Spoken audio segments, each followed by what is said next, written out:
جی T road پر ضلع جہلم کا شہر دینا ایک بزرگ کے نام سے آباد ہے۔ نام ہے بابا دینا شہید۔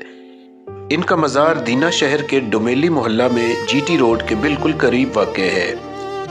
بابا دینا ایک صوفی بزرگ تھے اور دینا شہر کا نام انہی کے نام پر رکھا گیا ہے۔ روایات کے مطابق وہ دین کی راہ میں شہید ہوئے، اسی لیے لوگ انہیں شہید کہتے ہیں۔ کچھ کہتے ہیں کہ وہ مغل یا سکھ دور میں مقامی لوگوں کے حقوق کے لیے لڑتے ہوئے شہید ہوئے۔ دینا ایک قدیم قصبہ تھا۔ بابا دینا شہید کے مزار کی وجہ سے اسے دینا کہا جانے لگا۔ ڈومیلی محلہ شہر کا پرانا محلہ ہے جہاں آج بھی مزار موجود ہے۔ دینا پوٹھوہار کا سرحدی قصبہ ہے اور یہاں سواں تہذیب کے آثار بھی ملے ہیں۔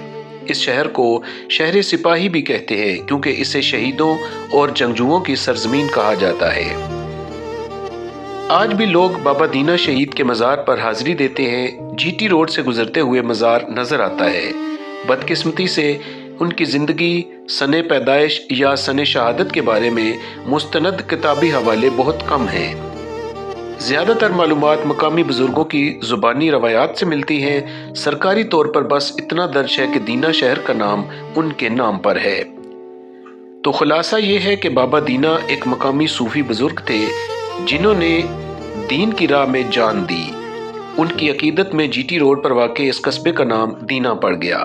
مزار آج بھی ڈومیلی محلہ میں قائم ہے اور لوگوں کے لیے عقیدت کا مرکز ہے، اور دینا اب قصبہ سے شہر اور شہر سے تحصیل بن چکا ہے۔